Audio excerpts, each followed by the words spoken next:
Sahana bhavatu, sahano punaktu, sahaviryam karavavahai, tejasvinavaditamastu, ma vidvishavahai.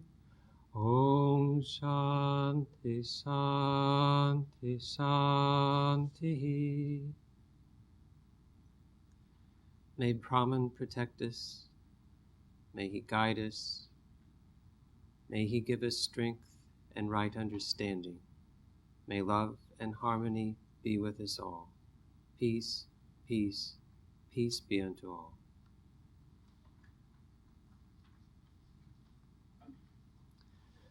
Good morning. I'm happy to be here to introduce Swami Atmajanananda, who will speak this morning on a meditation on Holy Mother. Swami Atmajanananda is the resident Swami in Washington, D.C., and the facility there is actually located in Silver Spring, Maryland. Since 1997, when that activity started. And prior to that, Swami Atmajanananda was in the Vedanta Society of Southern California in their monastery in Trabuco Canyon in Orange County for 16 years. And prior to that, in the 1970s, some of you that were here on Thursday heard Swami talk about his contact with the Ramakrishna order when he was in India after his college days and then while he was studying for his PhD. So he's had a lot of contact with some very wonderful Swamis over the years. So Swami Atmajanananda will speak on a meditation on Holy Mother.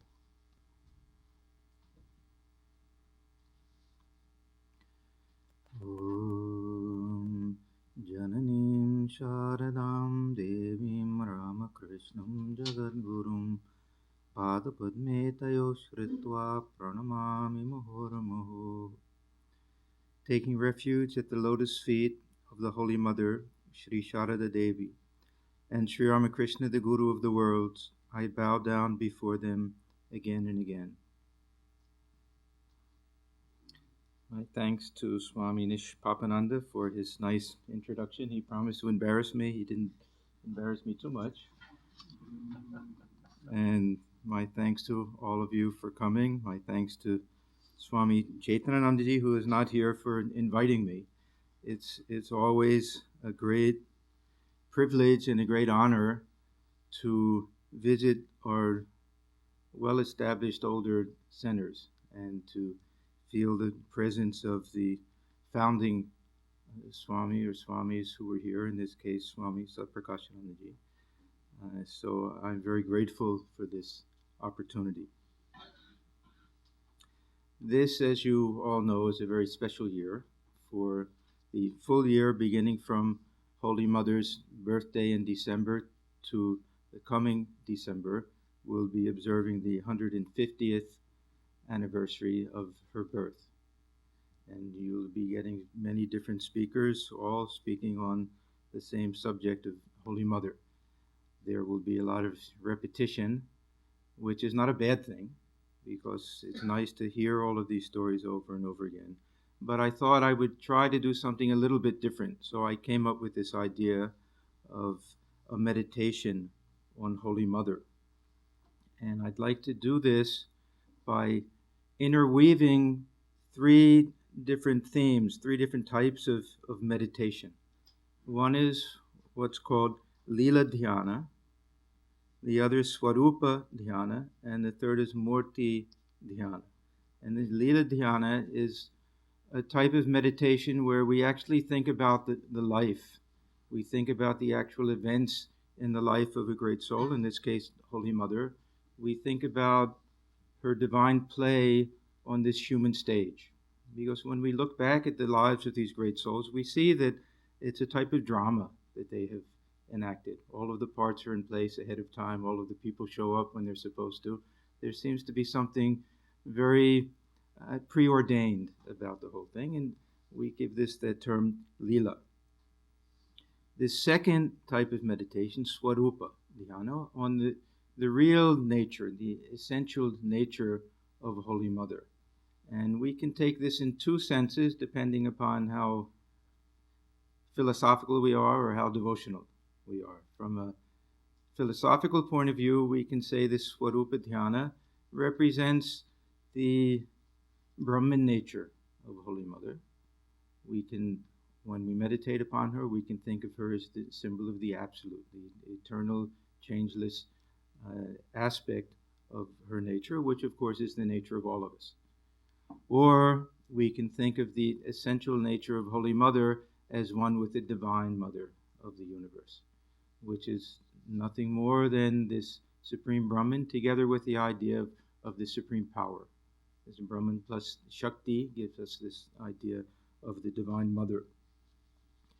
And the third type of meditation, Murti Dhyana, is meditation on the actual human form of Holy Mother. And this is something that can be done even with eyes open. We can focus on the actual photograph of Holy Mother and find a special significance to all the aspects of Holy Mother's human form. Or with our eyes closed, we can try to project that very same image and use that as the foundation for our meditation.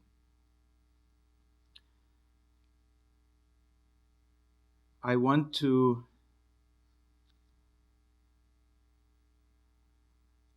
go through this idea of these different types of meditation with the help of two different tools. And for this we have a visual aid, and Swami was nice enough to put the photograph of Holy Mother here, and also a handout. So it may feel like we're back in school with the visual aid and a handout, but this you'll see, I hope, works very well because the particular hymn that you have there and the particular photograph that we have here are actually companions. They go hand in hand and they help explain each other. I also thought that this would be especially appropriate here because, as most of you probably know, Swami Atmajanananda has devoted a great deal of time and attention and care to coming out with the highest quality photographs that we have of Sri Ramakrishna and Holy Mother and Swamiji and the direct disciples. Now I want to begin with this hymn, and you should all have copies of it. We don't have to look at it just yet, but I want to say a few words about the type of hymn that it is and also the author of this hymn. In the Sanskrit tradition, there are various types of stotras and hymns and mantras that we have. Many of these are, of course, hymns in praise of deities or these great souls. Some are what we call pranam mantras. We recite these. This is our way of bowing down before them, showing obeisance to them. Then there's a type which we have here, which is called a dhyana mantra. That means that it's used both as a way of introducing meditation, and it's also a meditation in itself. Simply by reading this hymn and thinking about it, it puts us in a meditative mood. So it's a type of meditation. And when we perform the daily worship of Holy Mother, this is the hymn that is recited or chanted before the actual meditation period. So it's a very sacred hymn, and it's a very beautiful hymn. This was written by the one of the direct disciples of Sri Ramakrishna, Swami Atmajanananda, who was probably the best Sanskrit poet among all of the disciples of Sri Ramakrishna. Swamiji, of course, wrote beautiful Sanskrit hymns, and some of the others as well, but he had a special knack And this hymn in particular, and another one, Parakritim Paramam, which is sung, sometimes it's sung on Saturday nights in particular. Another beautiful hymn, the Holy Mother, that he wrote is also especially beautiful. We speak of Swami Atmajanananda as a direct disciple of Sri Ramakrishna, as we do many of the other direct disciples, even though we're not quite sure how they became disciples. Sri Ramakrishna had his own method of giving initiation and making disciples. And some of his disciples were initiated, in a sense, simply by a touch or by a glance. We know that some of them were given initiation when he would write something on the tongue. He would ask them to stick their tongue out. He would write some Sanskrit word or something. Perhaps he would tell them what it was. Perhaps he wouldn't. These things are a little mysterious. So we don't know exactly. And there are even some disciples that we're not quite sure whether to consider them Sri Ramakrishna's disciples or even Swamiji's disciples. We know in the case of Swami Yogananda that he was not given a mantra by Sri Ramakrishna. And this is a very nice story. He was actually Holy Mother's very first initiated disciple. When they were together, he was her first attendant and went with her to Vrindavan after Sri Ramakrishna passed away. And of course, Holy Mother was extremely shy. She wouldn't unveil herself before the older male devotees. She would hardly speak to them. But she received some divine command from Sri Ramakrishna to give this mantra initiation to Swami Yogananda. And she at first thought it was some hallucination, so she didn't think much about it. But it happened 2 other times. So on 3 consecutive occasions, she felt that she had been given this command with the particular mantra. And Swami Yogananda himself also had some type of experience where he felt Sri Ramakrishna was telling him that he should be initiated by Holy Mother. So this initiation actually took place. And the reason I'm mentioning all this is that it happened in his case, it happened in the case of Swami Trigunatitananda, and these 2 are more or less well known. But it seems quite likely that Swami Atmajanananda, who wrote this beautiful hymn, also received initiation from Holy Mother. And another thing that we don't think about, M, the great disciple of Sri Ramakrishna, who recorded his words, quite likely received his mantra initiation from Holy Mother. And this is all recorded in a book by one of Holy Mother's disciples, Akshay Chaitanya, who wrote very many books about Holy Mother and all of the direct disciples in Sri Ramakrishna. So whether this is the reason why Swami Atmajanananda had this special devotion and wrote such beautiful hymns on Holy Mother, we can't say, but in any event, he did have this special type of devotion for Holy Mother, and we see it in the beautiful Sanskrit hymns that he wrote about her. Now I'd like to chant this Dhyana mantra and then go through the translation with all of you, because it gives us a beautiful picture of Holy Mother, both as she appeared in human form and also this divine Leela of hers, and in addition to that, this eternal form of Holy Mother. Om Dhyayet Chitta Sarojastham Sukhasyenam Kripamayim Prasanna Devim Duhi Bhujam Sthiralocanam Alulaitike Shaithavakshasthalivimanditam Shvetavastravradhangam Hemalankara Bhushitam Swakrodanyastastam Chagnana Bhakti Pradainim Shubhram Jyotirmayim Jiva Papasam Tapaharinim Ramakrishna Gada Pranam Tannam Shravana Priyam Tadbhavaranjitakaram Jaganmatra Swarupinim Janaki Radhika Rupadharanim Sarvamangalam Chinmayim Varadam Nityam Sharadam Mokshadayinim. Let us meditate on Holy Mother, seated in the lotus of the heart, sitting cross-legged, the embodiment of compassion, with smiling face, the two-armed goddess with steady gaze, her disheveled hair adorning half of her upper body, and her white cloth covering the other half, adorned with bangles of gold. Her hands folded in her lap, offering knowledge and devotion, pure and luminous, removing the suffering of the sins of mortals. Her heart merged in Sri Ramakrishna, delighting in hearing his name. Her very being died in the thought of him, the Mother of the universe, who had previously come in the form of Sita and Radha, who was auspicious to all, the embodiment of pure consciousness, the grantor of boons, eternal, the Divine Mother Saraswati, the bestower of liberation. One of the beautiful aspects of this hymn is that Swami Atmajanananda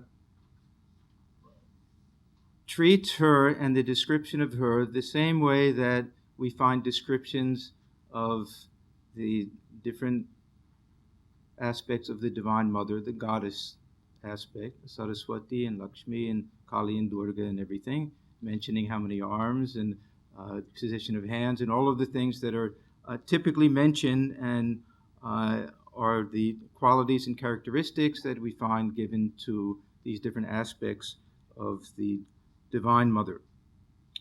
So the hymn starts out very beautifully that where do we meditate on Holy Mother? In the lotus of the heart.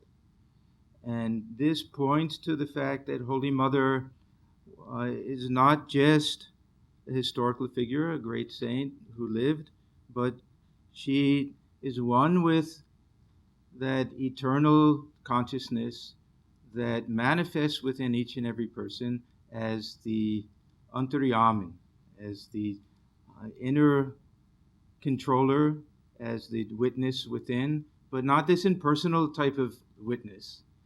She dwells within us as the source of life, the source of joy, the source of contentment, the source of all of our happiness. She's a living presence within. So the appropriate place to meditate on Holy Mother is dwelling within the lotus of the heart. And as we go through this, I think we'll see how the entire hymn was based on this particular photograph of Holy Mother. She's sitting in Sukhasana, not like we see with Saraswati and others where they're in full lotus position or half lotus, in this most human, natural position, just with her legs crossed very simply. And she's the embodiment of compassion. Then we get to this other nice phrase, prasanna vadana. Not simply a smiling face. When we look at her, this very sweet, subtle smile playing on her lips, something like the Mona Lisa. We see that this is her way of showering her grace on this. This term, prasanna, is from the same word that we have prasada, meaning grace. And it's a term that's used very often with Mother Kali or Durga to indicate that the Mother has been pleased with our worship, has been pleased with our devotion, and is ready to shower her grace upon us. So this is the nature of this hymn, to be able to look at the different parts, even of the physical body, to see this sweet smile on her lips, and to feel that this is her way of showing that she's pleased with our devotion and ready to shower her grace on us. And then two arms. Why does he mention two arms? Because this is the human form. In her other form, perhaps we can say she's the four-armed Kali or six-armed or 10-armed Durga, but here she's the two-armed. And Sthiralochana, her gaze is very steady. Now we'll find out later when this photograph was actually taken that Holy Mother appears to be looking at something, but she's really lost to the world. She's in this state of ecstasy and not looking at anything. It's a vacant type of gaze. There's an incident in the Gospel of Sri Ramakrishna where the master is explaining to M what a person looks like who is in this state of bhava, where the mind is merged in God. And he said it's like the look on the face of the mother bird sitting on the eggs, hatching the eggs. And then he says to M, can you find me a picture like that? And in the Bengali version of the Gospel, on the cover or on the inside page, there's the picture that M actually found. And I believe it was after Sri Ramakrishna passed away. But it's that same gaze that we see with Holy Mother, that completely indrawn gaze where the whole mind is fixed on God, in the case of the bird, on the chicks that she's about to hatch. So this is that gaze. When we look at Holy Mother's eyes, we should feel that she's in that state of ecstasy at that time. When we get to the second verse, we see that her hair is disheveled and covering half of her body. Her white cloth is covering the other half. This is also very significant because this is the description given of Mother Kali, the disheveled hair. If you see the pictures of Mother Kali, you'll never see her hair braided or nicely combed or anything. It's a little bit wild. So, the Elokeshi or Muktakeshi, the one with the hair all over the place. So Holy Mother also, and perhaps this was from her village background, but we don't find her with her hair nicely combed or braided or anything, with this very simple way. But Swami Atmajanananda is in his own way identifying her with Mother Kali, just by the way her hair is arranged. Now the final description in verse 2 about Mother being adorned with these golden bracelets, I want to wait and save that to the very end, because this is the most beautiful aspect of this lila that took place between Sri Ramakrishna and Holy Mother, the whole story of the bangles. So I want to wait and finish with that. All of the different images we have of the different aspects of the Divine Mother show the hands in different positions, in different mudras. With Mother Kali, we have this freedom from fear and the offering of boons. Now, in this particular photograph, we see that Mother's hands are together. This isn't any special mudra. There's nothing very particular about that. Again, it shows just the natural way that Mother sat and did everything. But Swami Atmajanananda is saying that no, these have a special significance. And one of them means that she's granting knowledge, the other she's granting devotion. So he says Jnana Bhakti Pradayani. With her, just looking at her hands, we can feel that this is her way of bestowing knowledge and devotion upon us.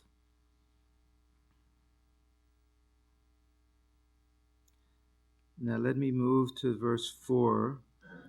This verse is almost identical to the verse in the other hymn that he wrote, Prakritim Paramam, about Holy Mother's absorption in Sri Ramakrishna. One of the reasons why we practice meditation on a great soul is that we pick up the qualities of that great soul. If we meditate on Sri Ramakrishna, we should pick up some of that joy of divine inebriation. We're not just meditating on the picture of him and repeating his name. We're trying to feel his real presence and the quality of his being. Now, Holy Mother's whole life was devoted to Sri Ramakrishna. That was the one thought in her mind, and she became completely absorbed in him. Sri Ramakrishna used to give the illustration of the mind being like a perfectly white cloth that had just been laundered. And he said that if we take that perfectly white cloth and dip it in dye, it will take the color of that dye. If the cloth isn't clean, if it has stains on it, it won't take the color as well. This term, Ranjita, this exactly means that Holy Mother was dyed in the bhava, in the very being, in the very nature of Sri Ramakrishna. We have a few very special illustrations of this. It was true all of the time, because her mind was always fixed on him, but there were a few occasions where she seemed to become him. One particular time was, again, on the same pilgrimage to Vrindavan with Swami Yogananda and many others, right after the passing away of Sri Ramakrishna. One day, Holy Mother went into a very deep state of samadhi. Her mind was completely withdrawn from the external world, and they tried for a long time to bring the mind down. The Yogin Ma was there, and she repeated the name, the divine name. Swami Yogananda began to repeat the name of Sri Ramakrishna loudly in her ear, and very gradually her mind came back down to the external plane. But they noticed that she was in a very strange mood. They had never seen her that way before.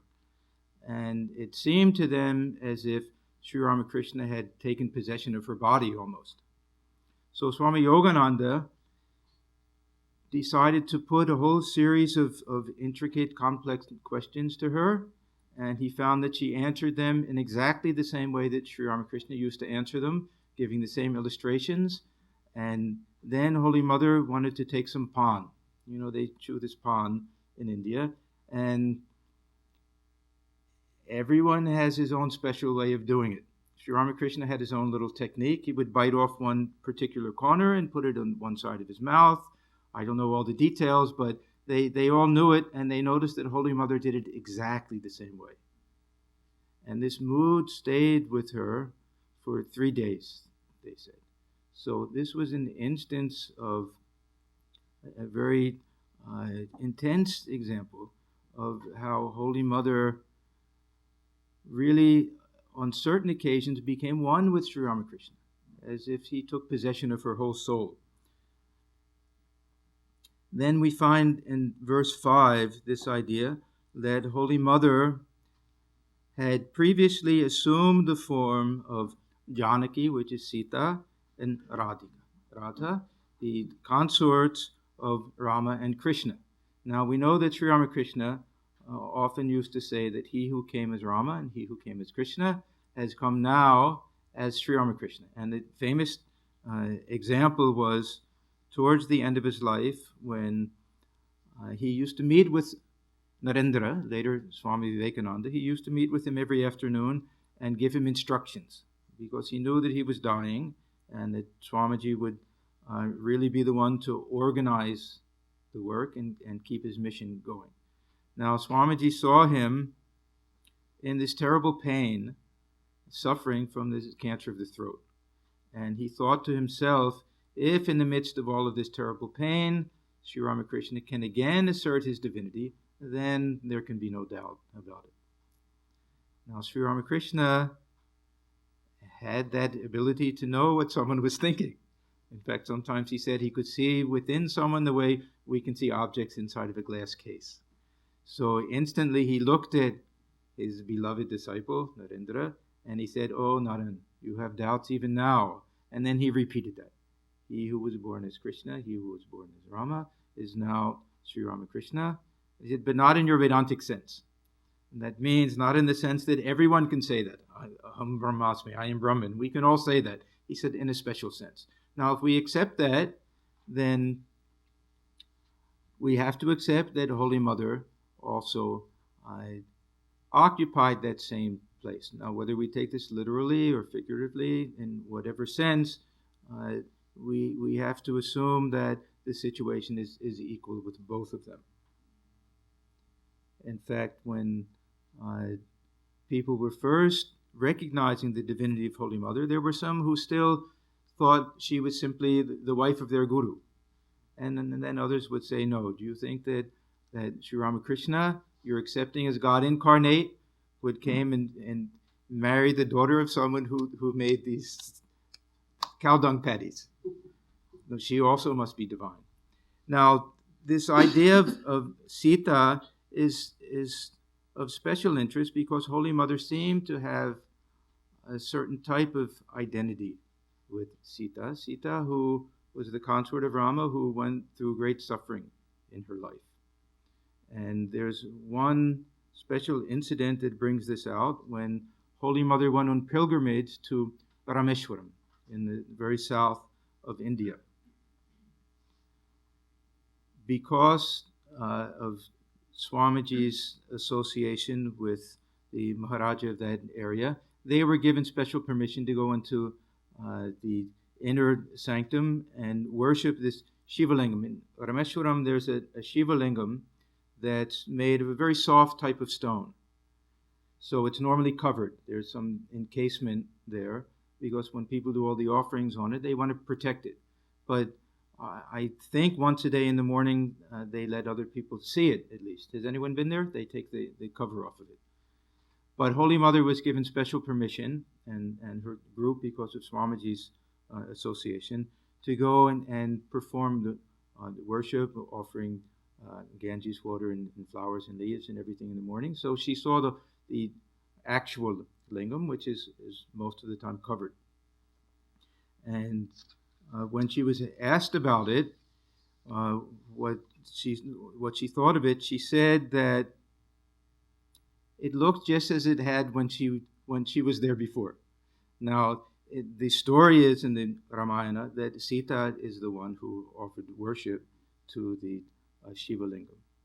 And later we'll find out also that Sri Ramakrishna identified Holy Mother with Sita to a great degree also.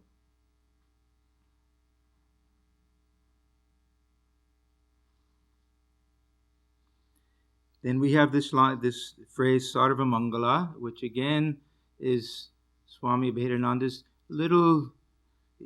all these nice little references to the famous hymn to the Divine Mother, again identifying her with Durga or Mother Kali.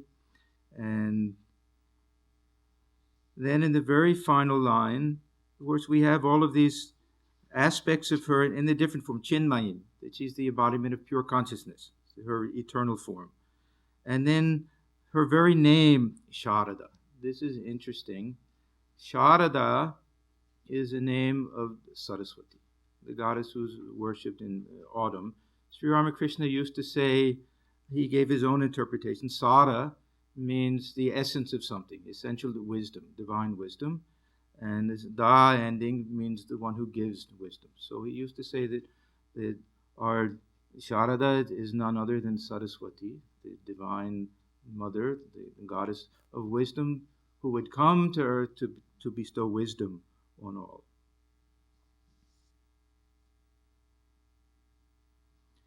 Now I want to turn to the actual photograph. We've already seen how many elements of this hymn are based on that particular pose, with Mother sitting the way she is, with her hands in her and her hair and everything arranged the way that they are. This particular photograph is of special interest because of the way it was taken and Holy Mother's divine state of divine inebriation at the time that it was taken.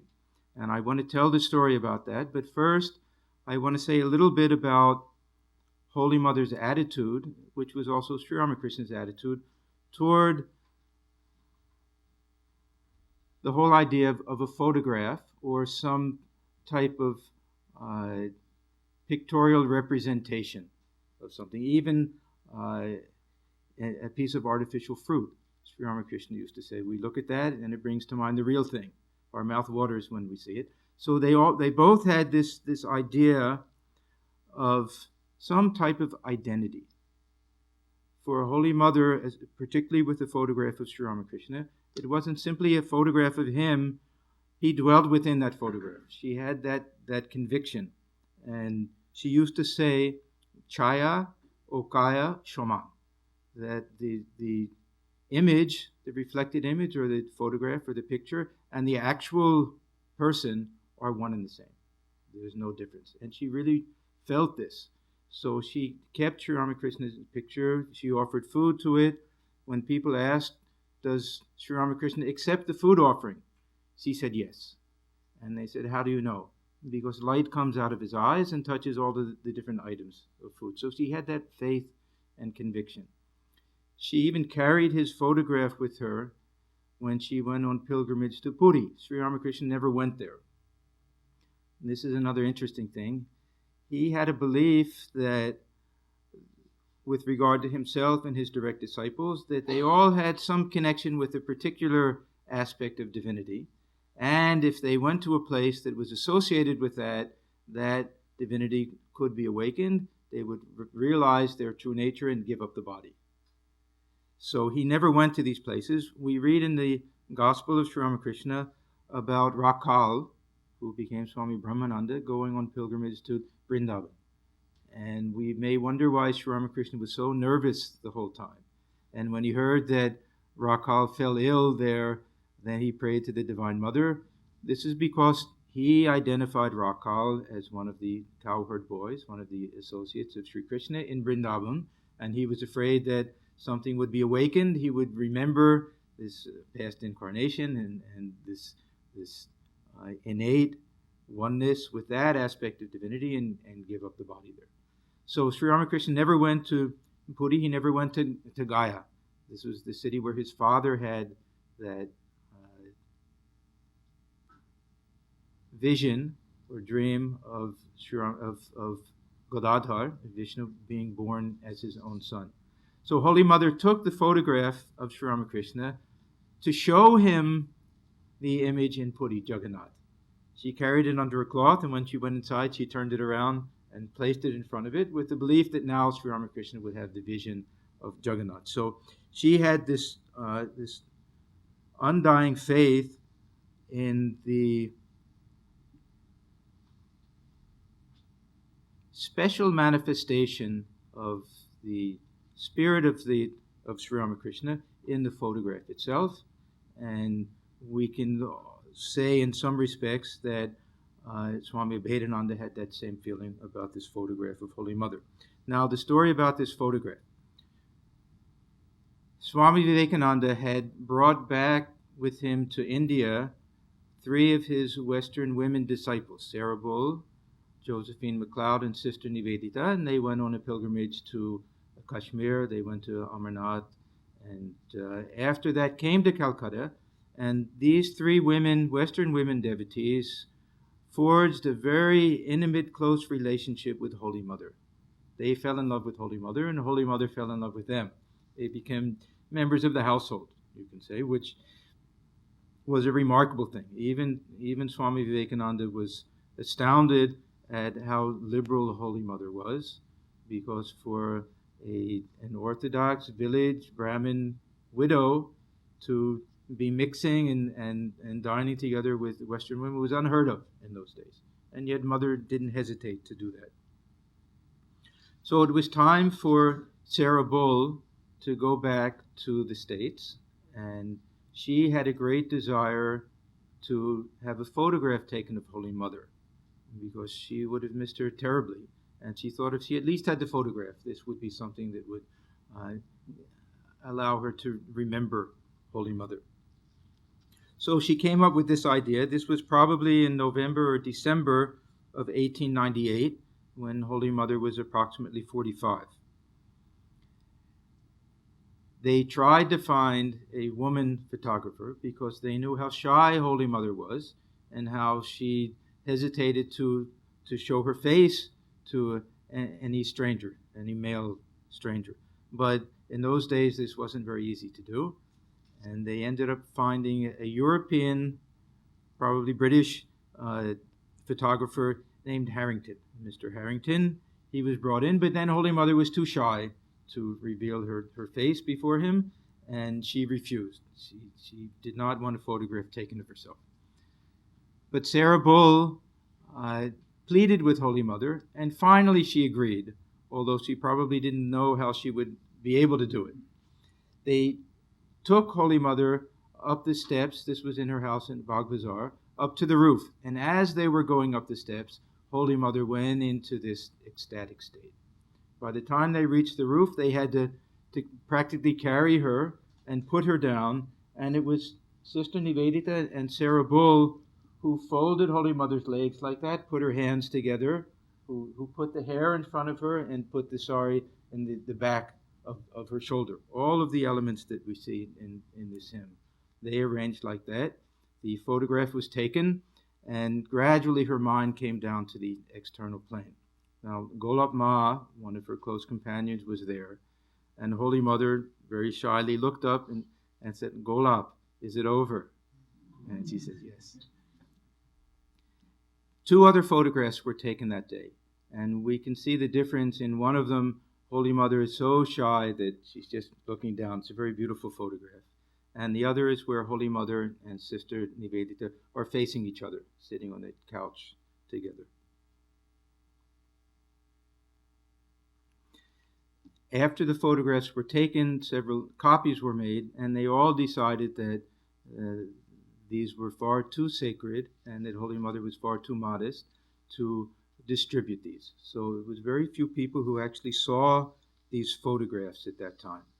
It wasn't really until 1953, this was the centenary year, 100th anniversary of Holy Mother, that they began to publish these photographs and distribute them so that more people could see them.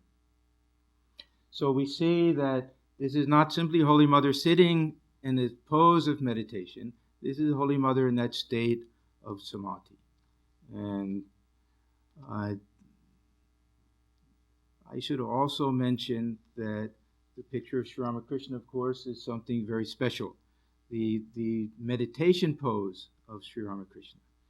This was taken probably when Sri Ramakrishna was about 48 years old. Bhavanath, one of the Sri Ramakrishna's disciples, who was a very close friend of Narendra, Swamiji, had come together to Dakshineshwar one day. And Bhavanath brought with him a photographer. He had a great desire to have a photograph of Sri Ramakrishna taken. And Sri Ramakrishna wasn't the least bit interested. He said nothing doing. He left his room and he went, and there's a raised platform by the side of the Kali temple right next to the Radhakanta temple. And he went and he sat there. Now Bhavanath said what to do. We've brought this photographer and he won't let us take a picture. So Swamiji said, "Leave everything to me." And Swamiji went to Sri Ramakrishna and started asking these questions. What is the nature of Brahman? Who is the Divine Mother? All of these things. And he knew that before long Sri Ramakrishna would go into samadhi. And this is exactly what happened. He went into that state of samadhi. The photographer came. They rearranged his body a little bit. They took the photograph, and that was that. So the two photographs that are worshipped now capture Sri Ramakrishna and Holy Mother both in this state of divine union. So it's a very blessed, special thing that we have. Now let me go back to the bangles. That one phrase that I skipped, Hemalankara Bhushitam, that Holy Mother is adorned with golden ornaments. We see the two golden bangles on her. This is a wonderful story that goes all the way back to the marriage of Sri Ramakrishna. Holy Mother was then just a very young girl. It was more in the way of a betrothal or engagement. She was probably around 5 years old, and Sri Ramakrishna was probably around 23. And we all know the story, how she was chosen. Actually, Holy Mother chose Sri Ramakrishna before he chose her. There was an occasion when Holy Mother was probably only 3 or 4 years old, where some big celebration and all of the people of the different villages were together. And they used to tease the little girls by saying, "You see all of the men over there, the boys over there, which one do you want to marry?" So they went up to little Sharada, and she went up to Sri Ramakrishna and pointed to him. So we can say she chose him. Later, of course, he chose her. When they were looking for a suitable bride, he just sat by and watched and listened and didn't say too much. Then he said, "Why are you going through all this trouble? The one chosen for me is already marked with a straw." This is a custom of tying a straw around the first and best fruit or flower or crop that is grown, so that it's reserved to be offered in the shrine. So he was joking that she's ready. She's already been picked out to be offered. And this is how a marriage was arranged between the two of them. They went in and spoke to the parents, and everything worked out that way. Now, the family of Sri Ramakrishna was a very poor family. His father had died, and they didn't have very much money, but it was their obligation to at least have some jewelry for the bride at the time of the wedding ceremony. So they went to one of the wealthy families, the Laha family of the village, and borrowed some bangles to be put on the wrists of little Sharada.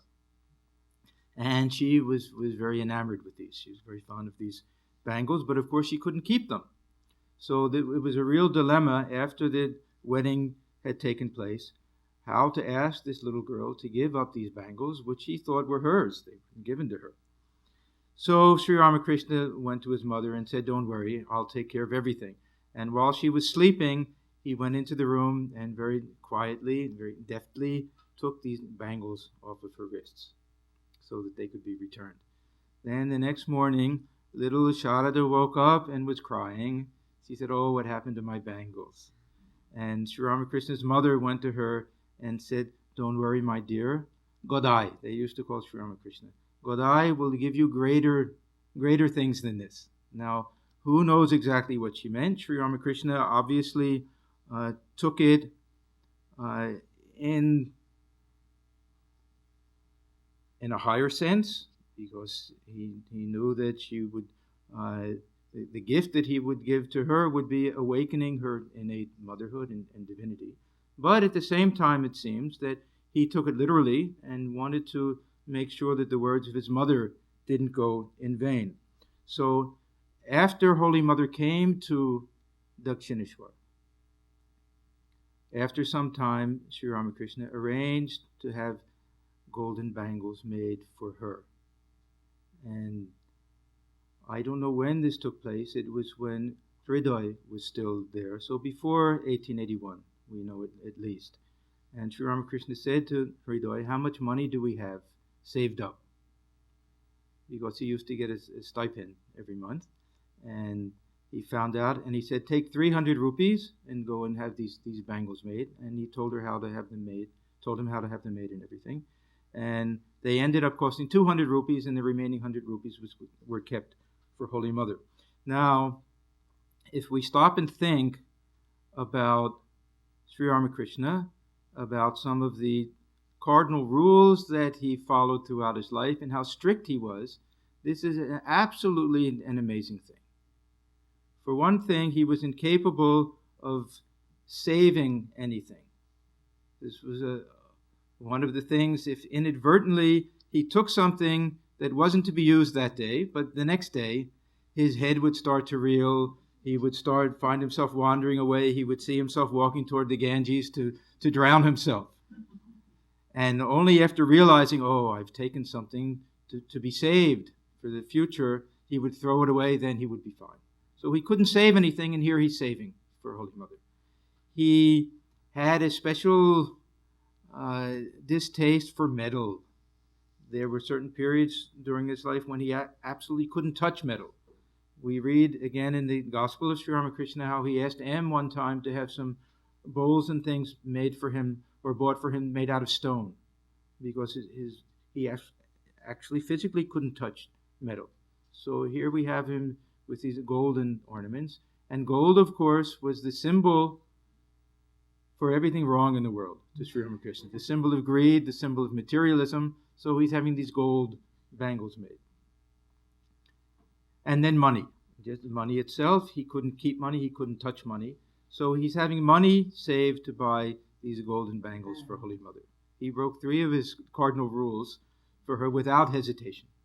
So we get some glimpse of this deep, loving relationship that he had, and also this innate sense that Holy Mother is the Divine Mother. The Divine Mother needs her ornaments.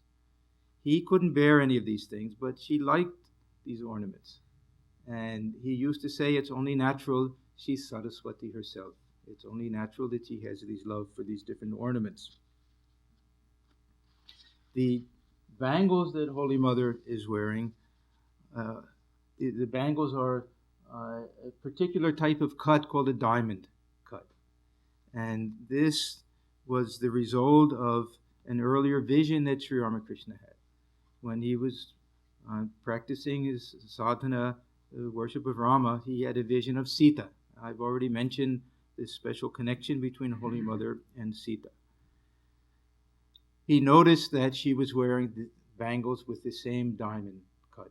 And when he told Hriday to have the bangles made, he said, let them be made just like I saw them in my vision of Sita. And he said, in his own humorous way, that's my relationship with her. Just as Rama had that relationship with Sita, and just as Holy Mother was exiled in the Nabat, and he was there, this was that relationship that they had. After the passing away of Sri Ramakrishna, Holy Mother was left with the prospect of removing all of these things. She was an Orthodox Brahmin widow now, and there were certain customs that had to be followed. One was that a widow should not wear any fancy cloth. She always wore a white cloth with a thick red border. So Balaram Bose had already purchased a plain white cloth for her, and all of them there, Golab Ma was there, they shuddered at the thought that Holy Mother would have to wear that and take off all of her jewelry, and in extreme cases, even shave her head. But when they went to Holy Mother, they saw that she had already torn off most of that red border, leaving a tiny red border, and we can see she wore that throughout her life, the plain white sari with a very thin red border. Now, she had a lot of jewelry that she wore in those days. She wore a nose ring, and we know this also. This was another one of Sri Ramakrishna's humorous things. Sometimes, referring to Holy Mother, he would go like this. The one who has the big nose ring. That was the way he would refer to her. So she had a nose ring. She had a golden necklace. And she had earrings. She also wore bangles, and this is interesting, bangles that were made for Sri Ramakrishna by Mathur Babu when Sri Ramakrishna was practicing sadhana as the handmaid of the Divine Mother. He actually wore these. When he was finished with that spiritual practice, he gave these to Holy Mother, and she wore them. So they found that Holy Mother had removed all of her jewelry, was about to remove the bangles that Sri Ramakrishna had made for her. And then she had a vision. Sri Ramakrishna appeared before her. She says he appeared before her as if in his very body. And she felt him take hold of her hand, even. And he said to her, "Have I died that you were removing the signs of a married woman from your wrists?" And then later, of course, there was another vision when he said, "I haven't done anything. I've simply moved from one room to another room." So Holy Mother kept the bangles on then and had that conviction that Sri Ramakrishna was still alive in some sense. And she had so many visions of him also reassuring her of that. Unfortunately, after she had finished with her pilgrimage, she went to live in Sri Ramakrishna's village, Kamarpukur, and this was his desire. He told her that she should live in his village rather than her village after he passed away.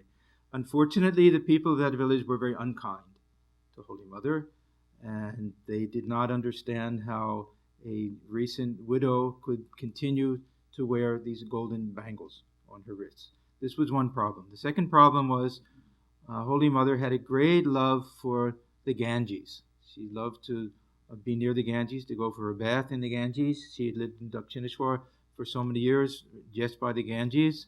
And even in her own village, she considered the small river that went by, Amadar River, as her own little Ganges. So she had this problem living in Kamarpukur, and also the gossip of all the village women about her with her bangles. And she felt so bad about that she removed those bangles for some time. So this was the one time when she didn't wear them. Then she had a vision. Sri Ramakrishna, she saw him walking towards her, and water was flowing from his feet.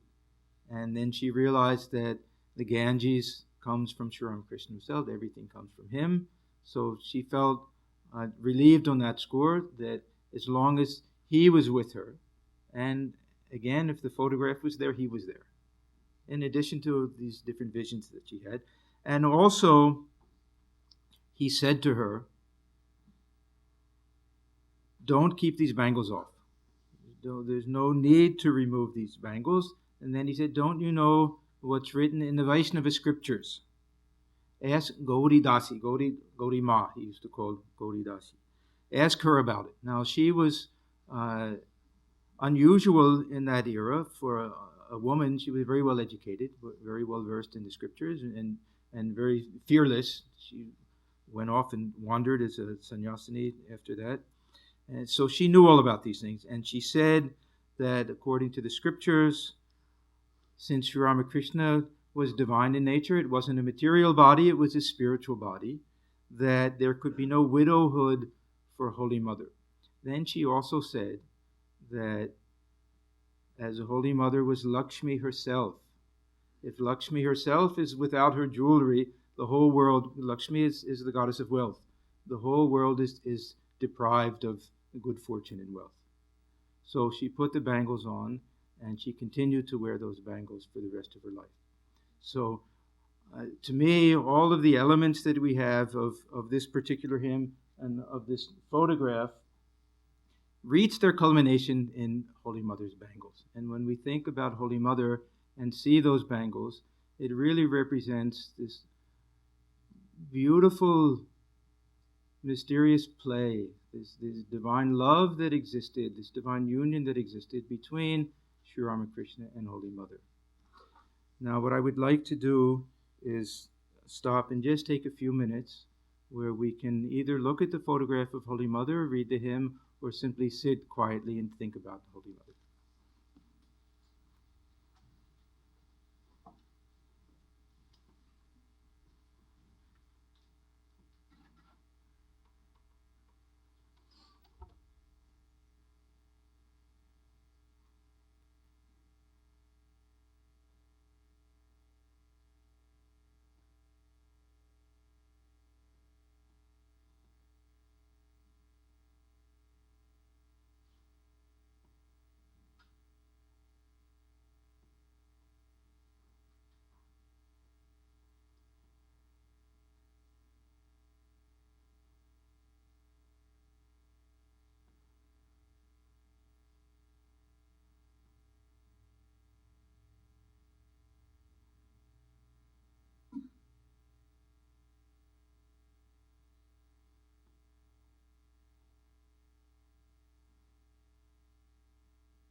Om Yathagnirdahica Shakti Ramakrishna Sthita Hiya Sarva Vidya Swarupam Tam Sharadam Pranamamyaham.